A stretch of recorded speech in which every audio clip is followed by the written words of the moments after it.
Ya, saya akan mengulang sedikit minggu yang lalu ya tentang beberapa hal, yaitu yang pertama tentang Injil Kerajaan Allah yang dibagi dalam 3 hal penting, yaitu bahwa kita memasuki pengertian etika Kerajaan Allah itu adalah masuk ke dalam istilah bahasa yang aslinya adalah ethos gitu ya. Nah, ada logos, ethos, dan pathos. Jadi logos itu kebenaran yang akan menjadi garis dasar daripada ethos kita, cara hidup dan cara kerja kita. Dan kemudian pathos kita atau passion kita, kerinduan kita ke depan. Jadi ketiga hal ini penting karena ketiga hal inilah yang membentuk kekuatan dalam hukum atau dalam mengerti kehendak Tuhan. Jadi logos, ethos, dan pathos ini akan membuat satu kekuatan. Kita akan mengerti kehendak Tuhan secara utuh. Nah, di dalam bahasa orang-orang Israel itu mereka sebut sebagai nomos, atau dalam bahasa Yunani itu artinya adalah satu hukum yang harus dijalankan. Ya, jadi harus ada 3 hal ini. Baru hukum bisa berjalan kalau ada kebenaran dan itu ada tindakan-tindakannya dan ada hasrat untuk mau melakukan hukum itu. Ya, itu baru kebentuk. Nah, ini sudah saya jelaskan minggu yang lalu. Kemudian dasar acuan daripada etika kerajaan Allah itu adalah satu kalimat dari Tuhan Yesus yang kemarin saya jelaskan panjang lebar. Dia punya prinsip pelayanan, aku datang untuk melayani orang berdosa. Ya, nah itu perlu menjadi satu prinsip. Waktu kita melayani siapapun, kita harus tahu bahwa saya melayani orang berdosa. Ya, dalam arti bahwa tidak ada orang yang suci, benar, dan kudus di hadapan Tuhan, kecuali mereka yang sudah dilahirbarukan oleh kuasa Roh Kudus. Jadi dalam diri manusia itu, waktu manusia lama, kita belum percaya pada Kristus, kita adalah orang berdosa. Ya. Nah, ini adalah satu prinsip dasar hidup etika firman Tuhan yang juga dilakukan oleh Tuhan Yesus Kristus. Terus yang ketiga adalah keakuan atau egoisme, atau disebut sebagai satu pintu yang paling menghalangi orang datang dan melakukan Injil Kerajaan Allah. Pintu itu apa? Yaitu meninggikan diri atau mengalahkan diri sendiri. Jadi meninggikan diri kita menjadi Allah kita sendiri. Keinginan kita, kemauan kita, cita-cita kita, ambisi kita, terus masa depan kita. Nah, nanti ini akan dibongkar semua oleh Tuhan. Bagaimanakah kita hidup dengan prinsip-prinsip etika Kerajaan Allah, baik untuk diri saya, keluarga saya, pekerjaan saya, dan semua. Dan tidak boleh ada satu area pun yang terlepas atau tidak tersentuh oleh kuasa Tuhan atau hadirat Tuhan. Jadi kalau kita berdagang dengan bergereja itu sama, tidak boleh ada perbedaan. Jadi kalimat saya di perdagangan, ketemu orang di perdagangan, dengan saya kalimat saya di gereja, di dalam kata-kata yang lebih tanda petik, lebih suci itu, kalau di tempat duniawi lebih kotor gitu ya. Jadi kita ngomongnya sembarangan, kita banyak bohong, banyak dusta. Nah, kita anggap itu suatu hal yang lumrah. Dan nanti kita nggak bisa lagi seperti itu. Kenapa? Karena itu yang dibenci Tuhan. Hidup di dalam kemunafikan, kepalsuan. Jadi apa yang ada di segala tempat kita ini adalah orang Kristen, pengikut Kristus, meneladani Kristus. Jadi A ya A, B ya B, tidak ada di tengah-tengah atau campuran, ya A ya B gitu ya, tidak ada. Nah, ini dasar acuannya adalah Kristus sebagai teladan dan prinsip-prinsip hidup kita. Ya, ini. Nah, gereja yang tidak mempunyai visi Kristus ataupun kerajaan Allah itu adalah di dalam Kristus dan seluruh pengajaran pekerjaan Dia dan karya Dia adalah pusat daripada seluruh hidup kita, maka gereja itu kehilangan Kristus atau Christless Church, gereja tanpa Kristus. Walaupun Yesusnya dinyanyikan tiap minggu, dipuja-puja tiap minggu, tetapi hidupnya nggak ada sama sekali kaitannya dengan pujian itu. Jadi di dunia, jadi orang lain ya, bukan orang Kristen. Nah, kita bukan seperti itu. Jadi kita bukan mengatakan saya ini dokter tapi yang Kristen. Kebalik, saya ini orang Kristen dan saya pelayanan dokter. Itu jadi diri saya itu Kristen, pengikut Kristus. Prinsip saya itu saya hidup mati saya melakukan kehendak Tuhan. Jadi bukan karena saya dokter tapi saya orang Kristen loh. Nah, gitu kan. Jadi Kristennya cuma tempelan saja atau cuma sebagai tradisi saja. Nah, ini kegagalan. Ya. Nah, kita perlu untuk belajar. Nah, di dalam Injil Kerajaan Allah, khususnya dalam perumpamaan Tuhan Yesus dan pengajaran Tuhan Yesus, itu sungguh luar biasa dan tidak seperti yang kita pikirkan. Cara hidup kita, cara pikir kita, cara melayani, semua itu kalau kita benar-benar menurut firman Tuhan, saudara, kita harus diubahkan semua.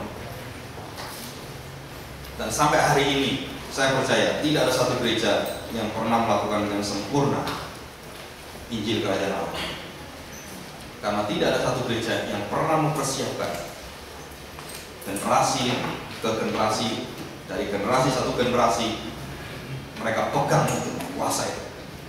Dan ya, ada satu gereja di Rusia, di Kiev, yang dipimpin Sandy Adelaide, bukunya banyak. Ya, dan itu pun baru generasi pertama.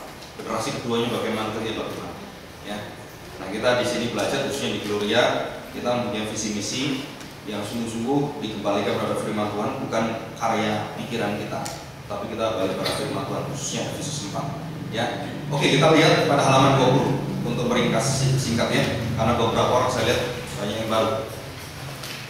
Di situ ada segitiga sebenarnya. Jadi segitiganya itu ini. Nah, tampilannya itu ya. Saya di sana nggak kelihatan karena memang fotokopinya cuma satu warna ya, hitam aja. Nah, dasar daripada seluruh hidup kita melakukan apapun dan kita mengerjakan apapun, kita berbicara. Jadi attitude kita, cara kita berbicara semua, saudara, kita harus mulai dari sekarang ini diubahkan semua. Fokus kita bicara itu apa? Kita nggak boleh bicara sembarangan, nggak boleh bicara jorok-jorok, kotor-kotor. Itu dibuang semua. Jangankan bicara kotor, berpikir kotor pun buang. Kenapa? Nanti ada ajaran Tuhan Yesus. Karena kebusukan atau kenajisan itu bukan dimulai dari luar masuk ke dalam. Jangan pernah menyalahkan, Pak, saya ini dipengaruhi YouTube sehingga saya tergoda oleh pornografi. Itu alasan doang. Kenapa alasan doang? Karena hatimu yang mau, bukan dari luar masuk ke dalam. Itu Yesus sudah ngomong. Jadi kita untuk membenarkan diri, kita ngomong, oh ya gara-gara Facebook, gara-gara Twitter, YouTube, yang macam-macam gitu ya, sehingga saya masuk dalam dosa. Enaknya. Itu salahmu sendiri, bukan salahnya YouTube. YouTube itu bukan orang, ya nggak bisa disalah-salahin, nggak bisa diadili lagi. Bisa nggak YouTube diadili? Bisa. Ya. Nah, jadi seluruh hidup kita ini sumber kita bergerak, kita bicara, kita melakukan apapun itu kita harus kembali pada firman Tuhan. Itu sebagai back to the Bible, back to the truth. Balik kepada kebenaran, apa yang diajarkan Alkitab sumbernya di sana dan kita belajar di sana. Baru setelah itu kita hidup dengan budaya yang ada, kita mampu memberikan hikmat Tuhan dan menyatakan perbuatan-perbuatan ilahi waktu kita bersama dengan orang-orang, kemudian kita melakukan apa yang kita kerjakan. Ya, apa bedanya etika saya dengan mereka? Nah, karena kita di dalam gereja yang sungguh-sungguh menegakkan akan prinsip-prinsip daripada gerakan-gerakan reformasi, kekudusan, puritan, sampai akhirnya gerakan talenta, pentakosta dan karismatik, itu semua adalah gerakan kita. Saudara jangan salah ngerti kalau saya ngomong seperti ini. Loh, kita jadi gereja karismatik, Pak. Pentakosta enggak. Karismatik, pentakosta itu ada di Alkitab semua. Gereja yang bertalenta, yang mengembangkan jemaat semua, itu ada semua di Alkitab. Jadi mulai dari reformator, kemudian gerakan kekudusan, Holy Ghost Movement, semua sampai sekarang karisma. Jadi orang-orang yang punya karisma dari Tuhan yang Tuhan berikan kepada kita masing-masing. Setiap jemaat itu diberi kuasa oleh Tuhan untuk melayani, untuk menggali firman Tuhan dan menjadi imam dan raja dan nabi. Nggak ada kecuali. Semua orang yang percaya pada Tuhan memiliki 3 kuasa jabatan ini yang diberikan Kristus kepada kita. Makanya tidak boleh ada satu pemimpin yang bisa berkuasa di dunia. Kenapa? Dia bukan Tuhan. Ya harus taat kepada kebenaran. Nah ini kembali ke sana ya. Nah ini kekuatannya yang luar biasa. Nah setelah kita bisa mempunyai nilai-nilai itu dan kemudian kita menjadi terang di dalam budaya atau praksisnya kehidupan sehari-hari dengan orang di sekeliling kita, sehingga orang akan melihat, oh orang Kristen beda sekali dengan orang bukan Kristen. Bedanya apa? Ya. Bedanya etika kita adalah etika dibenarkan oleh Kristus, bukan dibenarkan oleh karena saya berbuat baik. Nah, saudara harus tahu ini. Jadi justification by faith alone. Jadi hanya karena dibenarkan oleh iman di dalam Kristus saja, saya baru diselamatkan. Jadi keselamatan itu, perbuatan itu bukan merupakan hasil saya, itu hasil daripada Kristus mati di kayu salib. 100%. Bukan karya kita keselamatan itu. Nah, saudara kita harus tahu, kalau kita sudah diselamatkan, apakah perbuatan kita itu lebih jelek dari dunia? Seharusnya tidak. Seharusnya kita mempunyai hati yang menghasilkan buah Roh Kudus. Manusia baru itu selalu manusia yang menghasilkan buah Roh Kudus. Nah, kalau menghasilkan percabulan, penyembahan berhala, itu bukan manusia lain baru. Itu manusia lama kita. Jadi manusia baru kita itu sempurna. Tuhan menciptakan itu sempurna. Manusia lain baru di dalam jiwa roh kita yang baru itu, waktu Tuhan ciptakan kita, tubuh kita masih belum, karena ini akan diubahkan nanti akhir zaman. Daging kita ini belum sempurna, tapi jiwa dan roh kita itu sudah sempurna, diciptakan oleh Roh Kudus. Nah, yang sempurna itulah yang memproduksi buah Roh Kudus, hasil dan merupakan satu bukti, evidence daripada iman kita. Jadi itu bukti, bukan pembuktian. Perbuatan kita itu adalah hasil, bukan menghasilkan. Jadi kalau saya bisa menerapkan prinsip-prinsip kerajaan Allah, saudara jangan berpikir dengan saya menerapkan ini saya pasti diselamatkan. Salah. Saya bisa menerapkan ini karena saya dilahirbarukan oleh kuasa darah Kristus, sehingga saya bisa menaati firman Tuhan. Di situ. Jadi etika saya adalah etika apa? Karena Kristus yang berbuat untuk saya, sehingga saya bisa diampuni dan dimaafkan, dihapus dosa saya. Bukan karena saya berpuasa 1 bulan sehingga dosa saya setahun itu dihapuskan. Kan agama kan gitu. Jadi kalau begitu saya berpuasa untuk apa, Pak? Berpuasa kita bukan berpuasa mengejar keselamatan. Berpuasa kita adalah berpuasa semakin serupa dengan Kristus, mengenal kehendak Bapa, semakin taat. Saya berpuasa untuk apa? Supaya saya semakin peka kepada kehendak Tuhan. Fokus hidup saya, gitu. Ya, nah di situ kita akan mendapatkan banyak pencerahan dari Tuhan. Ya, nah dari beberapa hal pada halaman 21 saya berikan beberapa perkembangan dari yang ada di toko buku di mana-mana, saudara. Buku-buku yang luar biasa itu keluar, dan film-film sekarang yang keluar juga saudara harus bisa untuk mencermati, mulai dari film anak-anak Kung Fu Panda sampai Getting Married ketiga. Ya, yang tua-tua nggak tahu semua yang saya ngomong apa. Kung Fu Panda itu apa? Ya kan? Kung Fu Panda yang kedua sampai Getting Married yang ketiga. Itu merupakan satu cerminan ini loh hidup masyarakat Indonesia. Film-film yang ada itu merupakan satu gambaran masyarakat yang ada sekarang. Saudara kita harus peka, buku-buku juga sama. Itu gambaran kondisi yang ada. Nah, kalau saudara diberi kemampuan berpikir yang bagus, kemudian bisa mengevaluasi, menganalisa, saudara baca buku banyak, lihat kondisi yang banyak, bukan menikmati film-film itu ya, tetapi bisa untuk mencermati. Sekarang ini kita lagi dipengaruhi oleh apa ini? Saudara perhatikan baik, seluruh Eropa dan Amerika kembali kepada gerakan mistisisme. Jadi Master Ching Hai, saudara kalau tahu di TV kabel itu ada perempuan yang dicat rambutnya, dia bisa menggerakkan binatang bisa datang, tikus bisa taat dengan dia. Nggak ada pendeta kayak gini. Saya perintah tikus malah lihat saya. Tapi dengan master singa itu tikusnya bisa datang, bisa ekornya gini gitu, bawa teman lagi. Kenapa? Dikasih makan oleh master singa, nggak diusir.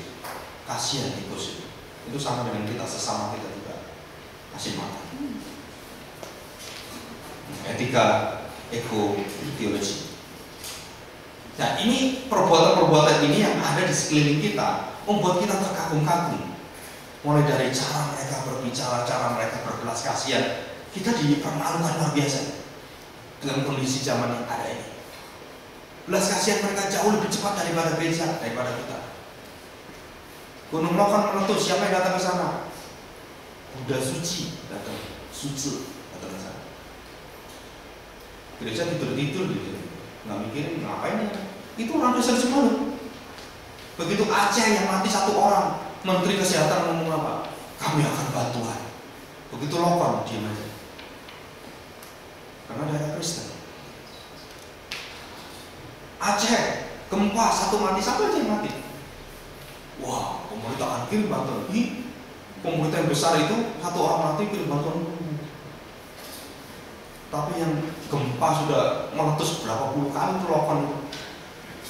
Tenang-tenang wae. Nah, siapa yang datang ke sana? Nah, saudara, saya kalau diberi kemampuan oleh Tuhan, saya kepingin berguru Lokon, jujur aja, untuk bantu mereka, saudara. Tapi itu semua anugerah Tuhan. Ya, kenapa? Kapan kita bisa berbelas kasihan kepada saudara kita? Kalau nggak mulai dari sekarang. Saudara, kita sulit, gereja ini sulit sekali ya. Nanti kita akan berubah banyak. Oke ya, peredaran yang umum, nah itu membuat kita berpikir. Sebenarnya kita ini mau berbuat apa sih? Etika kita tuh ada bagaimana? Kalau mereka lebih baik dari kita, sembahyang lebih baik, cara sujudnya juga lebih bagus dari kita, lebih sopan dari kita, pakai semua kerudung tinggal matanya doang. Kita kalau ke gereja, semua kelihatan semua gitu, malah kelihatan paha-pahanya doang. Mereka nggak kelihatan apa-apa loh, sampai bahkan kayak jaringnya ada tuh. Hebat juga ya. Apakah mereka lebih baik dari kita? Nah, saya tanya, etika kita gimana? Saya pernah ada satu hari setelah mau berkhotbah, pendetanya mengusir seorang rambut gondrong. Diusir. Nggak boleh masuk. Kenapa? Menurut Alkitab, laki-laki tidak boleh berambut panjang. Silakan keluar. Yang gondrong itu, dia cengeng-cengeng, ada anting-antingnya gitu ya, tatonya, seru juga gitu ya. Akhirnya pergi, nggak apa-apa, kan banyak gereja lain. Betul juga gitu. Ya ngomong bener juga itu. Kan banyak gereja lain juga gitu, ngapain bingung saya katanya. Bapak ngusir saya nggak apa-apa. Nah saya tanya, berani nggak orang berani negor seperti itu? Maaf, bajumu nggak bener, terlalu seksi. Kita sembarang mau datang pakai sandal jepit, mau pakai kaos oblong, silakan. Nah, apakah kita lebih baik daripada mereka? Nah, ini memacu kita untuk, ya bagaimana kita hidup ini ya? Etika kita itu bagaimana? Maka kita perlu arah hidup seperti Kristus. Ya, nanti kita akan lihat semua. Nah, mulai dari skeptisisme pada halaman 21 ya.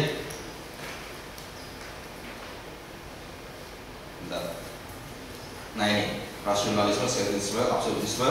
Sudah ini beberapa waktu yang lalu sudah saya jelasin. Dan human autonomy juga sama. Jadi manusia sudah tidak mau diatur oleh Tuhan lagi. Manusia ingin bebas dari tangan Tuhan. Dan dikatakan God is dead. Tuhan itu sudah mati, nggak perlu Tuhan lagi.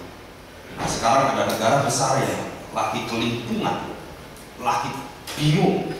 Prinsip negaranya itu apa? Negara ini terbesar di dunia. Negara apa sih?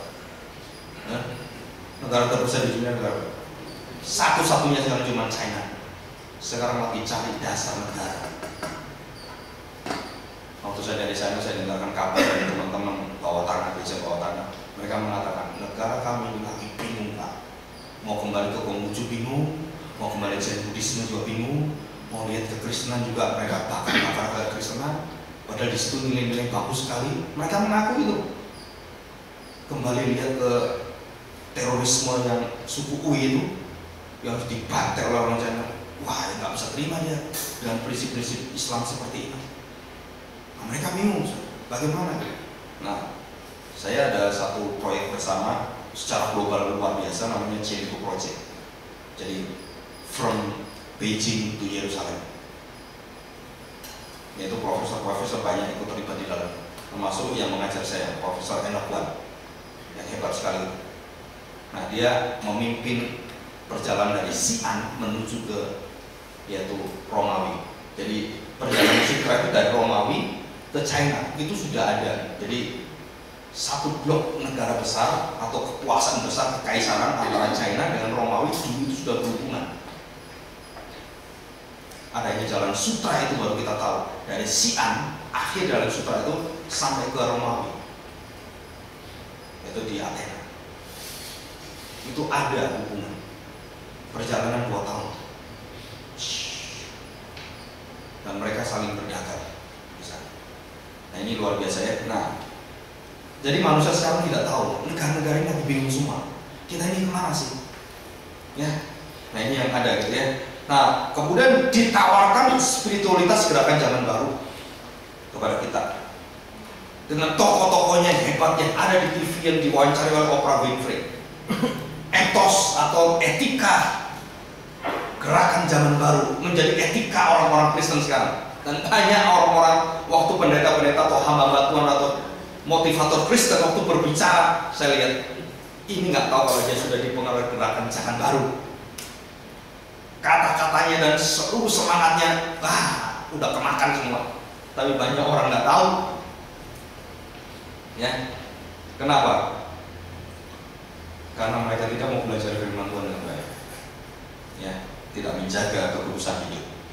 Nah, itu di sana ada beberapa tokoh yang saya sebutkan. Norman Vincent Peale, tokoh positive thinking. Itu kalau kita pelajari baik-baik, itu sangat-sangat berbahaya sekali. Walaupun ada sisi-sisi positif, tapi pengajaran-pengajaran yang diajarkan itu bukan Alkitab biasa. Sangat berbahaya. Dan kalau kita tidak benar-benar tahu atau discernment, memisahkan itu, kita akan sesat luar biasa. Ya.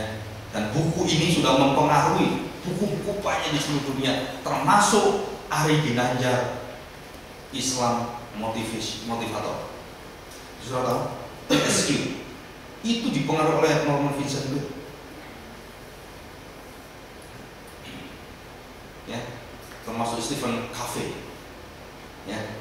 Nah, ini radikal agama akhirnya keluar. Kenapa? Surah itu bersamaan semua. Jadi etos dan semangat spirit gerakan zaman baru itu akhirnya membawa semua agama dipersatukan.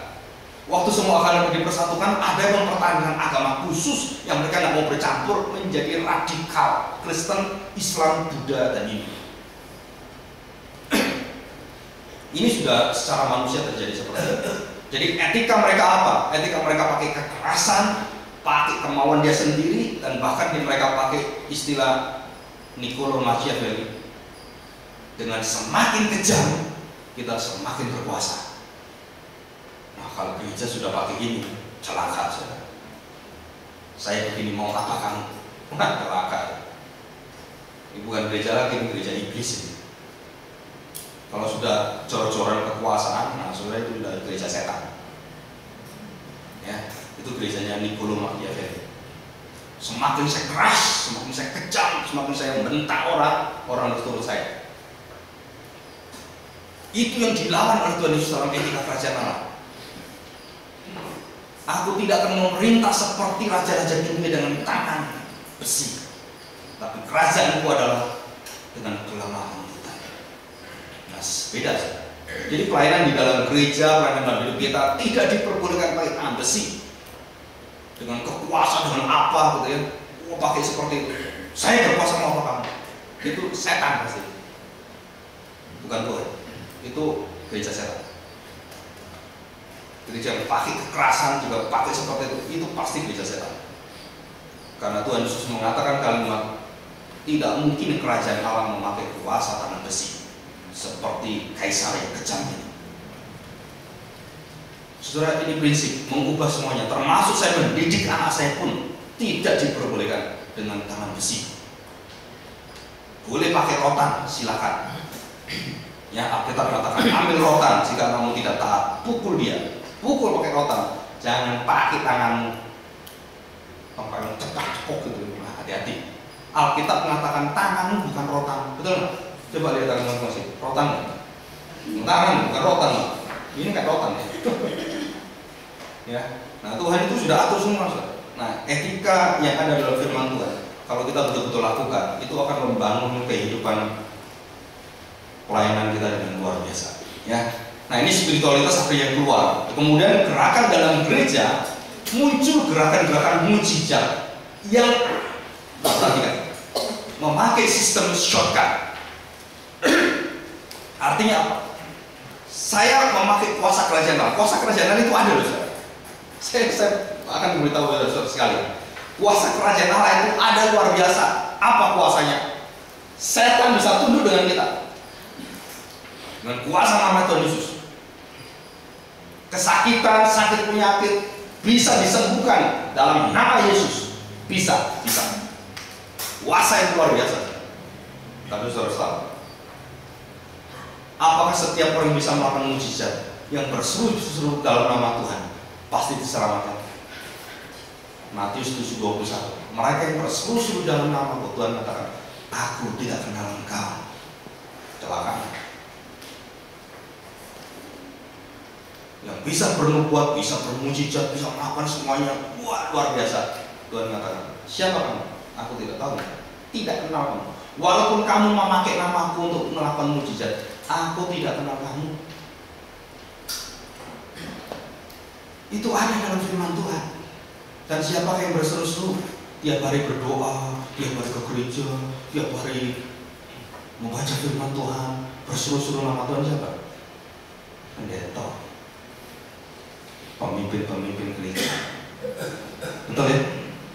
Paling banyak berseru-seru nama Tuhan siapa? Yang paling mimpin doa tuh, yang kayak tadi ibu itu kan banyak berseru nama Tuhan. Ya kan? Yang sering berdoa itu kan hamba Tuhan. Nah, itu tadi Tuhan katakan, sorry, aku nggak kenal kamu. Nah, saudara, itu semangat satu kehidupan yang ditawarkan oleh dunia, sehingga radikal agama di dalam Islam dan Kristen pun akhirnya keluar. Ya, kemudian ada gerakan Yehovaisme, Yahweisme, sudah ada ya. Nah, itu sudah ada seminarnya. Saudara kalau mau pesan silakan. Nah, kita masuk halaman 22. Nah, saudara, sebelum kita masuk halaman 22, kita baca Lukas 22. Lukas 22. Ini ada referensinya Lukas 14 ya. Perhatikan Lukas 22. Nanti pembahasan ini di makalah itu halaman 27 ya. Matius 22, Lukas 14 ayat 15 dan 24. Saya baca Matius 22 ayat 1 sampai dengan 14. Lalu Yesus berbicara pula dalam perumpamaan kepada mereka. Perhatikan, hal kerajaan surga seumpama seorang raja yang mengadakan perjamuan kawin untuk anaknya. Ia menyuruh hamba-hambanya memanggil orang-orang yang telah diundang, ke perjamuan kawin, tetapi orang-orang itu tidak mau datang. Yang diundang siapa? Ya saudaranya dong. Masa orang luar diundang? Enggak, yang lingkup di dalam lingkup raja ini, kenal-kenalan raja, keluarga dan lain-lain gitu ya, yang diundang. Dan diundang ke dalam, orang itu tidak mau datang. 4. Ia menyuruh pula hamba-hamba lain, pesannya, katakanlah kepada orang-orang yang diundang itu, sesungguhnya hidangan telah kusediakan, lembu-lembu jantan dan ternak piaraanku telah disembelih, semuanya telah tersedia, datanglah ke perjamuan kawin itu. 5. Tetapi orang-orang yang diundang itu tidak mengindahkannya. Ada yang pergi ke ladangnya, ada yang pergi mengurus usahanya, sapinya dan lain-lain. 6. Dan yang lain menangkap hamba-hambanya itu, menyiksanya dan membunuhnya. Ngerepotin kamu itu, maksa-maksa orang, akhirnya saking jengkelnya, itu hambanya suruhan dari raja digebukin, dibunuh. Itu nabi-nabinya, hamba-hambanya, hamba-hamba Tuhan dibunuh. Nah, siapa yang bunuh ini? Saudara tahu, lingkungan dalam raja ini adalah gereja Tuhan. Keluarga-keluarga di dalam gereja Tuhan yang bunuh hamba Tuhan. Kalau dikontekskan dengan zaman sekarang, ini ada gereja Tuhan yang menolak suara kenabian, yang menolak tawaran Tuhan, yang tidak mau hidupnya dibimbing oleh firman Tuhan. Akhirnya hamba Tuhan itu diusir dari tempat itu dan dibunuh. Ya. Ayat yang ke-7. Maka murka raja itu lalu menyuruh pasukannya, ini pasukan ya, ke sana untuk membinasakan pembunuh-pembunuh itu dan membakar kota mereka. Saudara, ini mengerikan sekali. Ini perumpamaan kerajaan Allah ini betul-betul, wah, kalau kita baca gitu ya, saudara, kita harus sadar betul bahwa kita ini melayani siapa. Ya. Ayat 8. Sesudah itu dia berkata kepada hamba-hambanya, jadi ini hambanya banyak sekali, perjamuan kawin telah tersedia, tetapi orang-orang yang diundang tadi tidak layak untuk itu. Sebab itu pergilah ke persimpangan-persimpangan jalan dan undanglah setiap orang yang kamu jumpai di sana ke perjamuan kawin. 10. Maka pergilah hamba-hamba itu dan mereka mengumpulkan semua orang yang dijumpainya di jalan-jalan, orang-orang jahat, orang-orang baik, sehingga penuhlah ruangan perjamuan kawin itu dengan tamu. Ketika raja itu masuk untuk bertemu dengan tamu-tamu itu, dia melihat seorang yang tidak berpakaian pesta. Ia berkata kepadanya, "Hai saudara, bagaimana engkau masuk kemari dengan tidak mengenakan pakaian pesta?" Tetapi orang itu diam saja. Lalu kata raja itu kepada hamba-hambanya, "Ikatlah kaki dan tangannya dan campak tangan orang itu ke dalam kegelapan yang paling gelap. Di sanalah akan terdapat ratap dan retak gigi. Sebab banyak yang dipanggil, tetapi sedikit yang dipilih." Jadi saya sudah masuk dalam perjamuan, tapi saya tidak pakai baju pesta. Saya diusir, bukan hanya diusir, saya dibinasakan. Ini menunjukkan satu disiplin rohani yang luar biasa. Ya, kita buka Lukas 14, referensi ayat ini ya, Lukas 14. Ya, saudara, kalau saya jelaskan beberapa ini ya, ilustrasi perumpamaan kerajaan Allah dan prinsip kerajaan Allah, nanti saudara akan melayani dan hidup pasti beda, tidak seperti biasa, dan saudara akan bisa mengerti kenapa langkah-langkah yang diambil oleh hamba-hamba Tuhan itu, khususnya yang mengerti akan teladan Kristus, itu sulit dipikir dengan cara berpikir dunia, karena hidup mereka bukan dipimpin oleh keinginan manusia. Nah, itu saudara harus sadar baik-baik, termasuk kita semua bisa mendapatkan itu. Ayat 12, pasal 14-12. Dan Yesus berkata kepada orang-orang yang mengundang, dan Yesus berkata juga kepada orang yang mengundang dia, apabila engkau mengadakan perjamuan siang atau perjamuan malam, janganlah engkau mengundang sahabat-sahabatmu atau saudara-saudaramu atau kaum keluargamu atau tetangga-tetanggamu yang kaya, karena mereka akan membalasnya dengan mengundang engkau pula, dan dengan demikian engkau mendapat balasnya. Inilah agama, inilah moral, inilah humanisme, inilah gerakan zaman baru, inilah seluruh prinsip keyakinan manusia yang ada di dunia ini. Ya, jadi Tuhan Yesus mengatakan, kamu mengundang orang-orang karena mereka akan membalasnya, dan mengundang engkau, dengan demikian engkau akan membalasnya. Jadi orang kaya mengundang orang kaya, ya otomatis orang kaya, gitu ya. Nah, sebaliknya beberapa orang-orang yang kita lihat lebaran itu lebaran dengan orang-orang miskin. Beberapa kali saya lihat di TV ditayang gitu ya, ada artis lebaran di tempat orang-orang mati jompo. Katanya mereka lebih peka dari kita, ya. Nah, ayat 13 demikian bunyi firman Tuhan. Tetapi apabila engkau mengadakan perjamuan, undanglah orang-orang apa saudara? Undanglah orang-orang miskin, orang-orang cacat, orang-orang lumpuh, dan orang-orang buta, dan engkau akan berbahagia. Luar biasa. Sungguh-sungguh kalau kita mengundang orang-orang ini, sungguh kita berbahagia. Dan ini bukan cuma teori, ini kebahagiaan sejati. Gereja yang mengundang orang-orang seperti ini, yang membantu orang seperti ini, kita berbahagia. Lihat saya, jangan tegang-tegang. Ya, jangan ngototin saya. Nah, perhatikan baik-baiknya, karena mereka tidak mempunyai apa-apa untuk apa? Saudara, apa etika kerajaan Allah?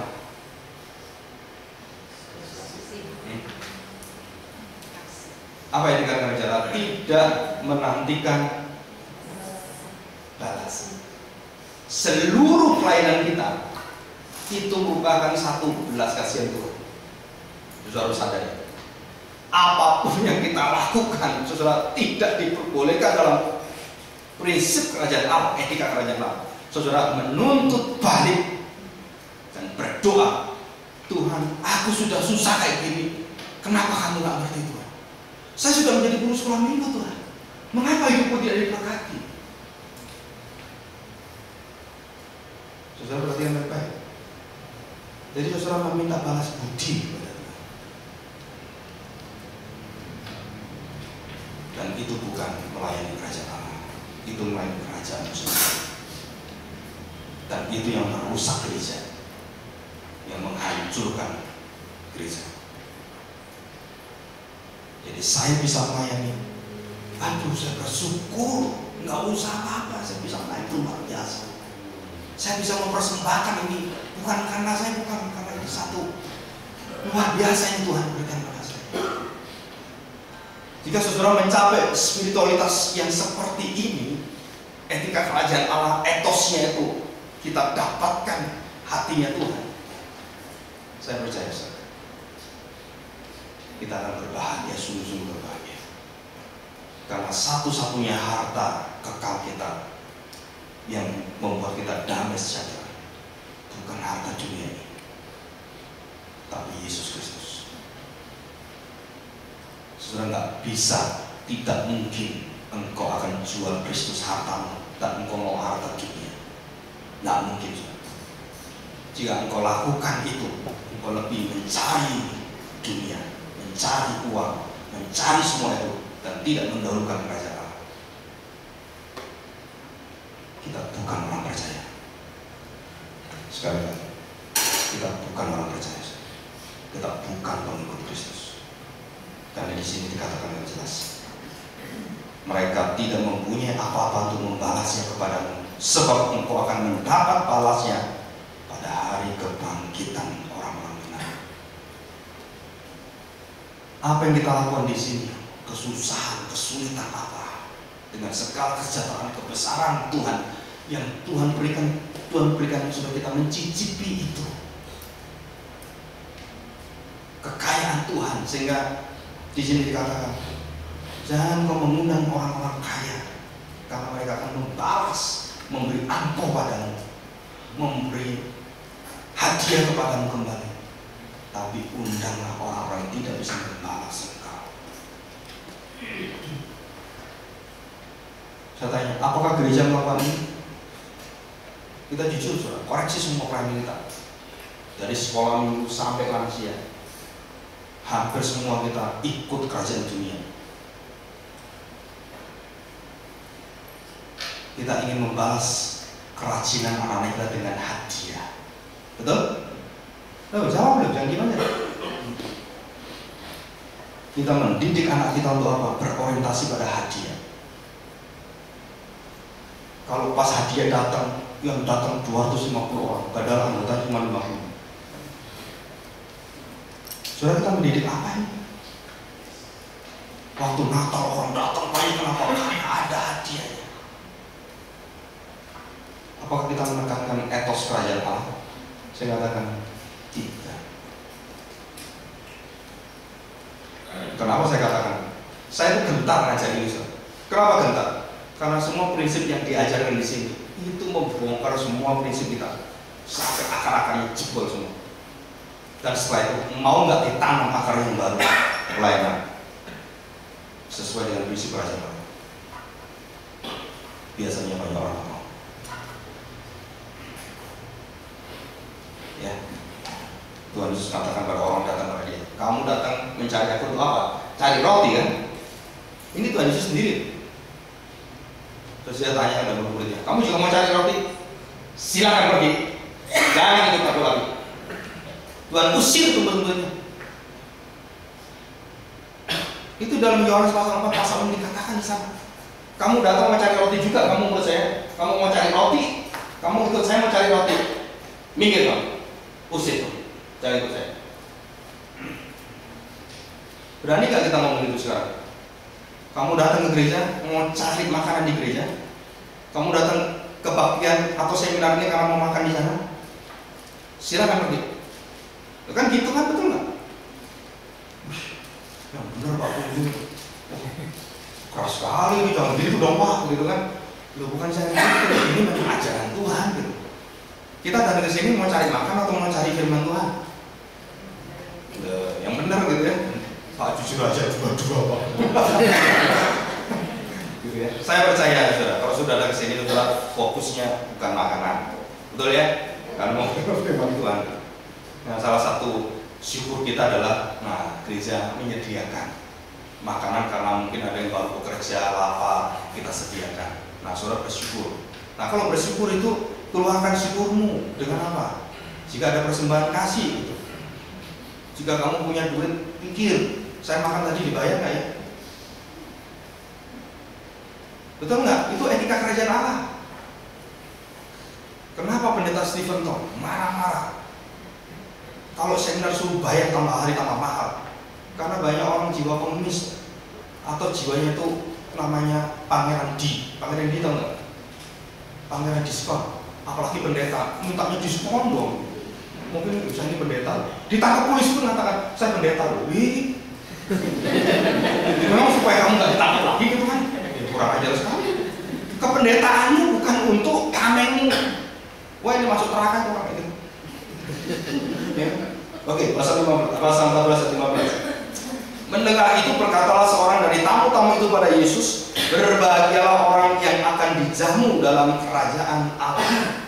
Ya, ini referensinya. 16. Tetapi Yesus berkata kepadanya, ada seorang mengadakan perjamuan besar dan ia mengundang banyak orang. 17. Menjelang perjamuan itu dimulai, ia menyuruh hambanya mengatakan kepada para undangan, marilah, sebab segala sesuatu sudah siap. Tetapi mereka bersama-sama minta maaf, excuse, minta ya, alasan. Yang pertama berkata kepadanya, aku telah membeli ladang dan aku harus pergi melihatnya. Aku minta dimaafkan ya, maaf ya nggak bisa datang. Yang pertama apa? Ngurusin habis beli ladang, bisnis gitu ya. Yang kedua, yang lain berkata aku telah membeli 5 pasang lembu kebiri. Ya kan, lembunya dikebiri lagi. Bukan orang, kalau orang dikebiri itu kan sida-sida itu ya. Dan aku harus pergi mencobanya. Aku minta dimaafkan. Bisnis lagi ya. Yang lain berkata aku baru kawin. Baru kawin. Lagi honeymoon. Honeymoon. Ya kan? Lagi honeymoon ini. Karena itu aku tidak dapat datang. Maaf kenapa? Saya harus ya honeymoon Tuhan. Ke Bali. Terus Bali lagi. Honeymoon Tuhan. Maka orang-orang yang seperti ini, saudara perhatikan. Ini saya bukan nyindir siapapun yang mau kawin ya. Wah, aku nyindir mau kawin ini ya. Nanti saya honeymoon jadi nggak jadi. Ini harus ke gereja terus, gitu kan? Bukan seperti itu. Nah, saudara perhatikan. Bagaimana manusia itu penuh alasan. Padahal itu sudah di depan mata, sudah diundang, sudah luar biasa dan masuk dalam lingkup kerajaan atau keluarga raja, sahabat raja. Tapi mereka tidak menghormati raja, tidak mempunyai hati untuk melihat raja itu. Maka orang-orang ketiga macam orang ini dibinasakan semua. Semua binasa. Mengerikan sekali. Ya, dibinasakan semua. Yang 21. Maka kembalilah hamba itu dan menyampaikan semuanya itu kepada tuannya. Lalu murkalah tuan rumah itu dan berkata kepada hambanya, pergilah dengan segera ke segala jalan dan lorong kota dan bawalah kemari orang-orang miskin, orang-orang cacat, orang-orang buta dan orang lumpuh. Persis sama dengan Matius. Kemudian hamba itu melaporkan Tuhan apa yang Tuhan perintahkan sudah dilaksanakan. Tetapi sekalipun demikian masih ada tempat Tuhan. Masih kosong banyak Tuhan. Ayat 23. Lalu kata Tuhan itu kepada hambanya, pergilah ke semua jalan dan lintasan dan paksalah orang-orang yang ada di situ masuk karena rumahku harus penuh. Sebab aku berkata kepadamu, tidak ada seorang pun dari orang-orang yang telah diundang itu akan menikmati jamuanku. Akhirnya saudara, orang-orang itu dipaksa. Dipaksa itu artinya bukan ditarik-tarik, bukan. Artinya apa? Bahwa mereka diberikan keleluasaan dan mereka dibujuk supaya mereka melepaskan. Hari itu kalau saya lagi hobi main catur gitu ya, dia ngomong, wah daripada kamu main catur, kamu ketemu raja mau nggak? Mau. Nah, lepasin catur. Itu artinya dipaksa. Bahasa asingnya gitu artinya. Jadi mereka karena sudah diikat dengan permainan, dengan kesukaan mereka, dengan dunia mereka, mereka mau paksa lepas dan mereka masuk bersama perjamuan raja. Nah itu artinya mereka dipaksa, dilepaskan, masuk dalam undangan kerajaan Allah. Nah saudara berarti baik. Jadi ada 3 macam ini ya. Yang pertama sahabat-sahabat dari raja, dan kemudian yang kedua siapa? Sudah tahu, orang-orang di pinggir jalan, orang lupa, orang cacat, orang buta semua. Dan itu masih ada ruangan yang masih banyak. Apa yang dilakukan? Mereka kemudian melakukan apa? Memaksa orang-orang yang jauh. Nah itu artinya orang-orang kafir dipaksa untuk datang kepada Tuhan. Dan itulah perjalanan Paulus, mengundang yang golongan ketiga dia sampai ke ujung dunia, dan mereka diberikan lepaskanlah, dipaksa dengan suara firman itu.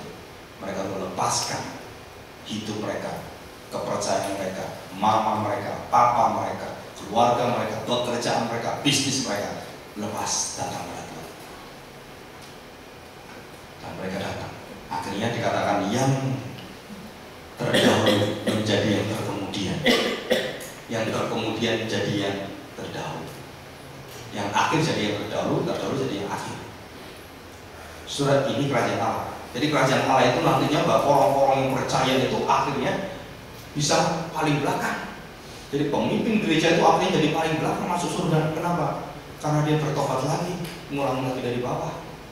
Sedangkan jemaat yang dalam cacat, miskin, semua yang sungguh dalam Tuhan itu ada di depan dan dipimpin oleh siapa saja? Orang pertama kali yang Tuhan katakan, hari ini juga engkau masuk dalam Firdaus bersama aku. Siapa? Bukan Nikodemus, bukan Kayafas, tapi siapa? Penjahat yang paling jahat. Inilah Injil Kerajaan Allah. Nah, soalnya ini kegentaran yang luar biasa dalam kehidupan kita. Nah, kalau kita perhatikan baik-baik, nah kita harus tahu bahwa inilah hidup kita. Jadi cara pandang kita sekarang sesuatu kita harus tahu. Jadi kita mengundang orang di dalam kerajaan Allah, kita mempunyai prinsip-prinsip yang luar biasa. Bukan hanya orang sekeliling saya. Orang sekeliling saya sudah tidak bisa diundang, sudah tidak bisa perhatikan, mencaci maki, gak apa-apa, pergi orang lain. Tidak mau terima banyak alasan, gak apa-apa, pergi ya. Persimpangan-persimpangan jalan terus ke ujung-ujung ke bumi. Dan inilah satu pelayanan yang harus dimulai. Di mana? Di dalam diri saudara sekalian. Ya, nah, kita masuk. Perhatikan 22 yang paling bawah. Ya, 22 yang paling bawah. Gereja mengakui tapi tidak mengamini. Saudara, kita bisa mengakui Tuhan dalam banyak hal. Dalam pujian kita memuji Tuhan. Dalam doa kita memakai nama Tuhan Yesus. Tapi apakah kita mengamini Dia? Amin itu artinya adalah sungguh-sungguh mau melakukannya. Itu arti kata amin yang sebenarnya. Amin Tuhan, artinya apa? Aku mau melakukan kehendak-Mu Tuhan. Itu arti amin. Sungguh-sungguh Tuhan, aku mau melakukan itu. Nah, waktu kita mengatakan saya mengakui tapi belum mengamini, seluruh konsep hidup kita itu masuk di dalam pengertian-pengertian. Wah, saya mengerti Yesus juru selamat, saya tahu Dia, saya mengerti ini. Nah, beberapa waktu yang lalu, kemarin ya, Saudara, ada satu buku, kalau mau pesan ini mungkin ada berapa, sudah ada di toko-toko buku. Ini tahun 2000-an dan diterjemahkan setelah lewat 10 tahun baru diterjemahkan ya oleh Yayasan Gloria, Spiritual Check-ups. Kemarin saya bawakan ini, saya ulangi agak singkat. Saudara perhatikan, apa sih artinya bahwa saya itu betul-betul hidup di dalam Kristus, dan bagaimana saya bisa mengecek saya ini sungguh-sungguh memiliki hubungan yang benar, yang sejati dengan Tuhan. Nah, saya ulangi ini ya. Kemarin saya bawakan ini, tapi bukan di sini ya. Nah, saudara perhatikan, saya akan bacakan. Yang pertama, saudara, ada satu dorongan kerinduan hasrat kudus seperti seorang bayi yang begitu tidak makan, tidak minum, langsung menangis. Itu namanya the passion. Satu kerinduan makanan rohani. Tidak bisa tidak, saya harus dikasih makan. Ini bayi rohani. Jadi hasrat kekudusan atau yang kudus yang diwujudkan dalam kerinduan rasa lapar dan haus akan Tuhan dan kekudusan. Dan itulah agama sejati. Yang pertama. Nah, saudara, kalau ini nggak ada, saudara cek diri saudara sekalian. Yang kedua, intisari dari persiapan yang diperlukan untuk menyambut kekekalan adalah mempercayai apa yang dikatakan Alkitab kepada Anda, dan nah ini yang lebih penting, apa yang diperintahkan oleh Alkitab lakukan. Ya, jadi ini satu perbuatan yang sungguh-sungguh bersungguh dari Tuhan. Martin Luther mengatakan, makin banyak seseorang mengasihi orang lain, makin serupalah ia dengan Tuhan. Jadi kalau saya tidak pernah mengasihi orang, tidak pernah berbelas kasihan, tidak pernah bermurah hati, saya hanya mempunyai prinsip seperti itu. Oh, kamu baik dengan saya, oh kamu pegawai saya karena membuat saya itu ya untung semua, tak kasih kamu. Saudara, kita nggak dapat balasan apa-apa. Kalau kita jujur, kita hitung pegawai kita yang kita kasih. Kalau dia punya gaji 2 juta, kita kasih 5 juta. Untungmu yang dihasilkan oleh pegawai ini harusnya lebih dari 5 juta. Apakah engkau dapat kebaikan di surga sana? Kosong, nol, nggak ada. Saudara, ini etos kerajaan Allah. Bagaimana saya bisa memberikan orang dan dia tidak mungkin membalas? Bukan supaya saya itu kemudian, wah supaya saya itu dikenal, bukan. Tapi ada satu kemurahan hati Tuhan. Wah, dia kasihan istrinya masuk rumah sakit, nggak mungkin. Terus saya punya harta benda banyak, saya punya kekayaan yang nggak pernah bisa dihitung, sampai 7 turunan pun saya orang kaya. Untung XL mengatakan saya bukan keturunan ke-8.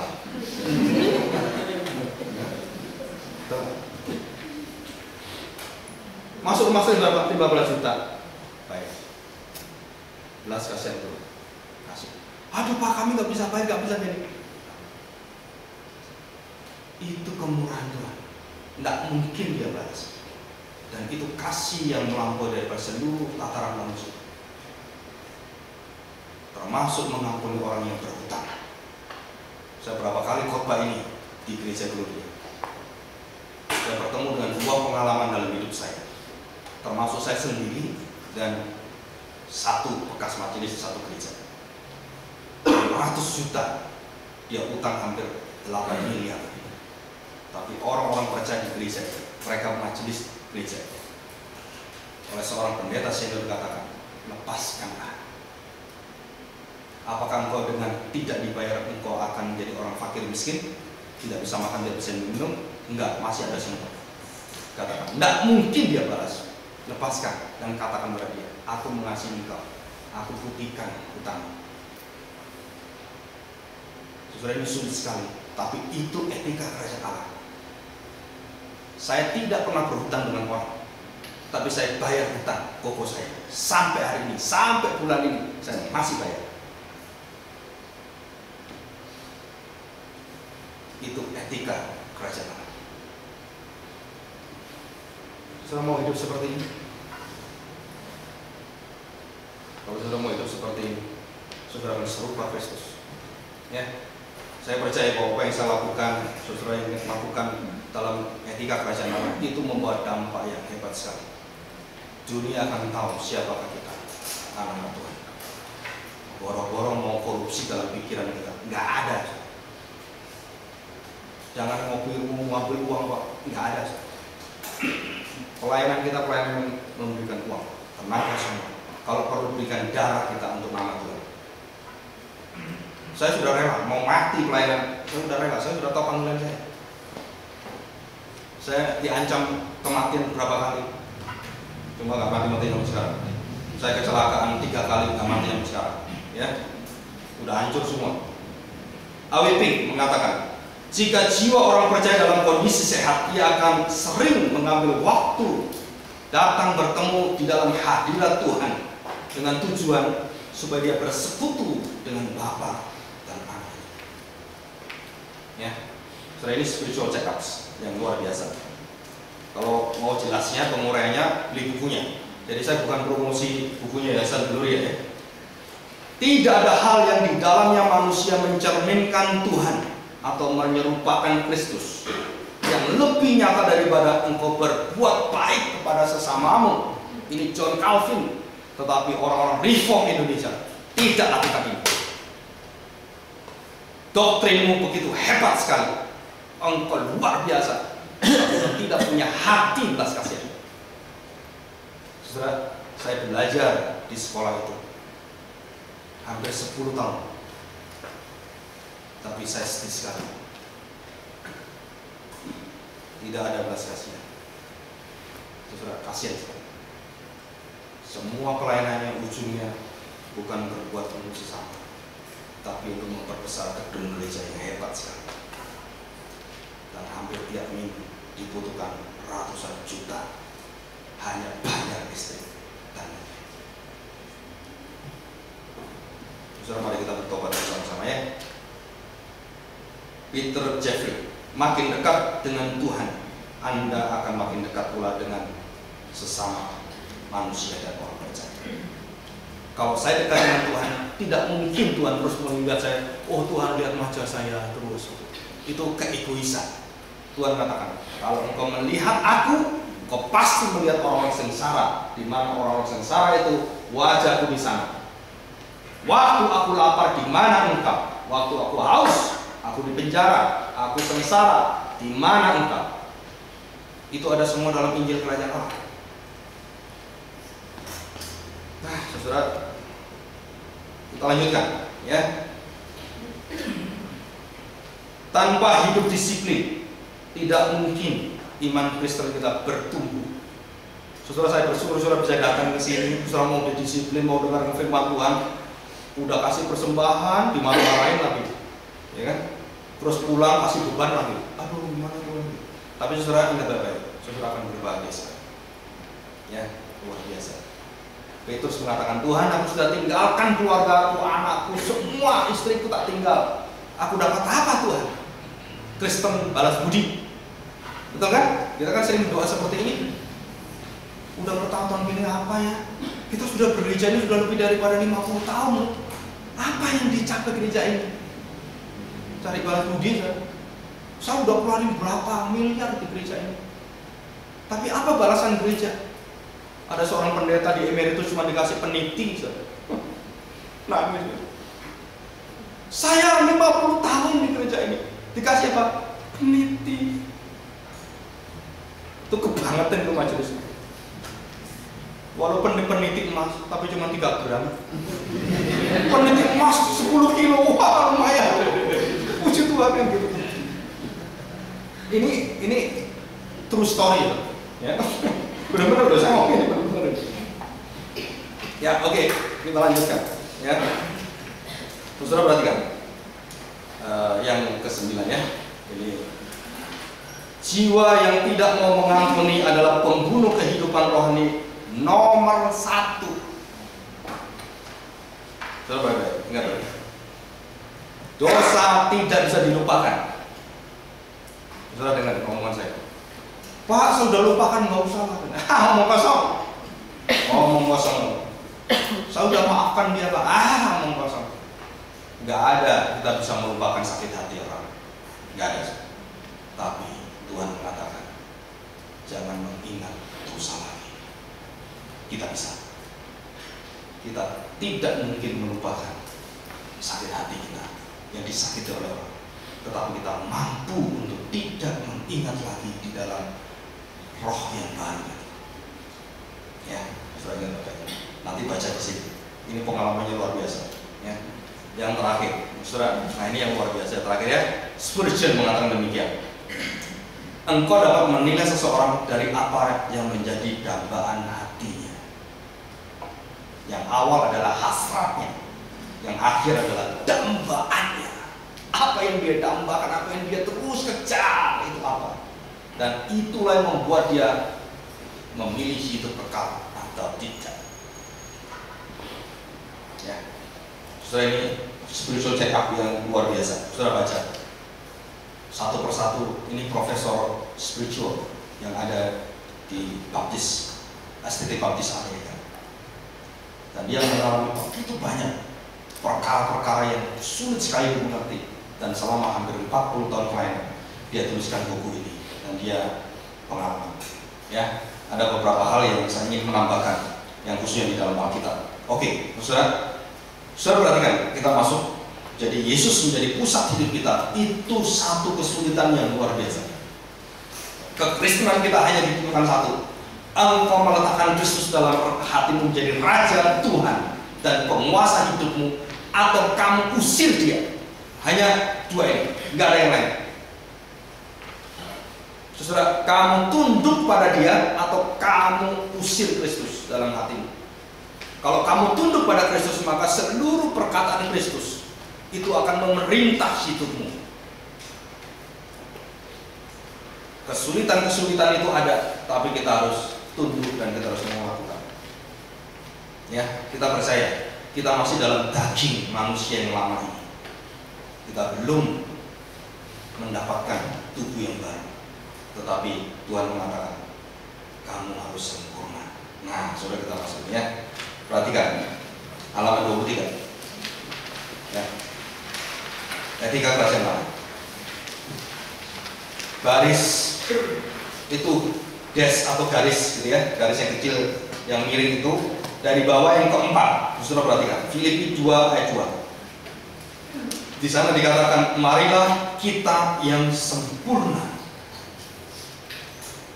Ya, coba kita baca ya. Filipi pasal 3 ayat 15. Saudara, banyak orang mengatakan, Pak, kita kan nggak sempurna, kan kita banyak kesalahan, kita kan orang berdosa, Pak. Maka itu menjadi alasan kemunafikan kita.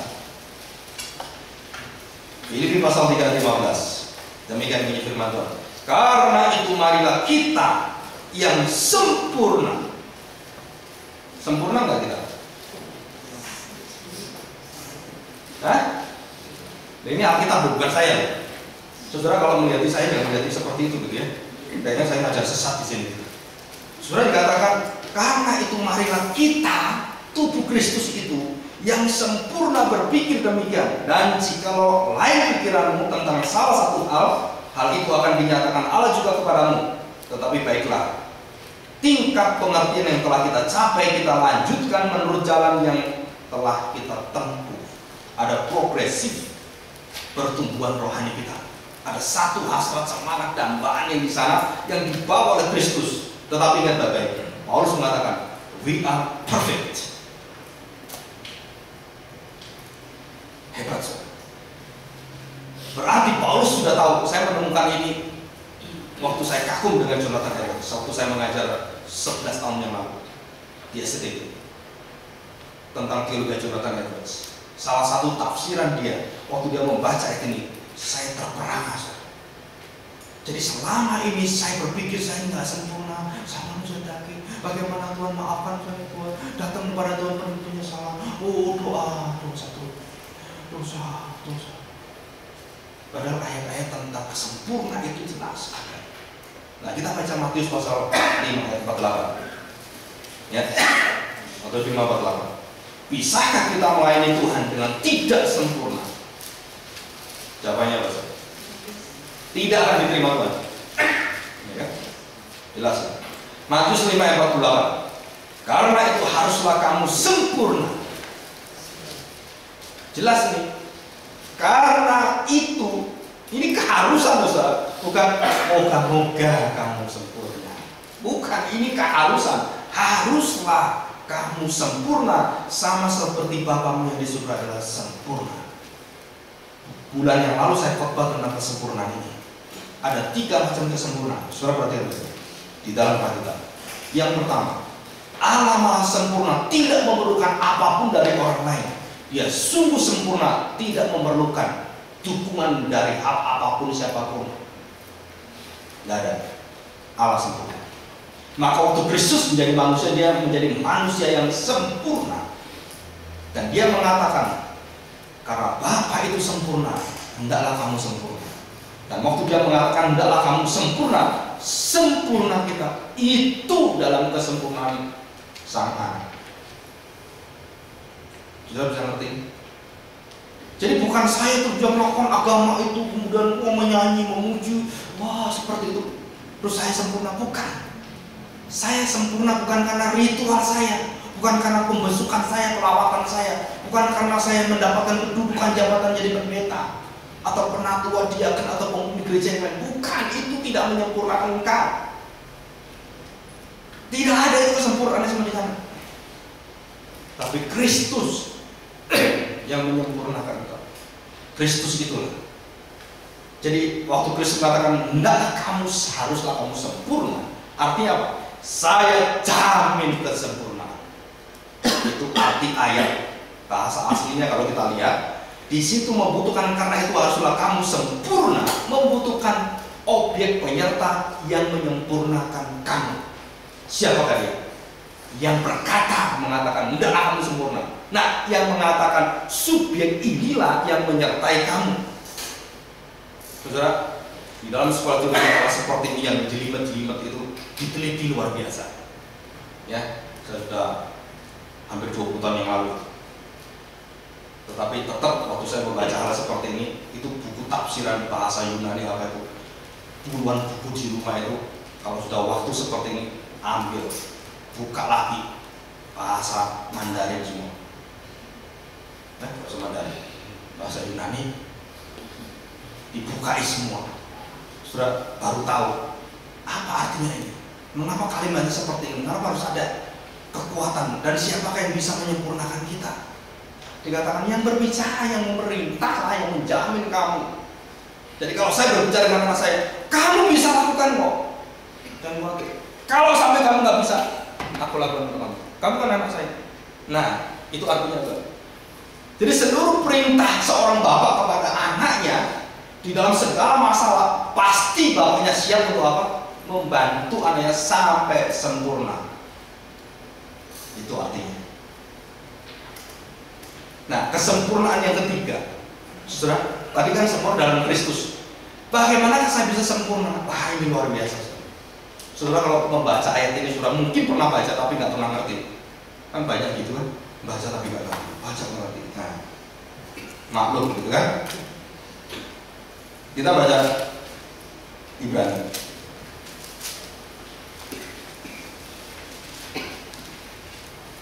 Ibrani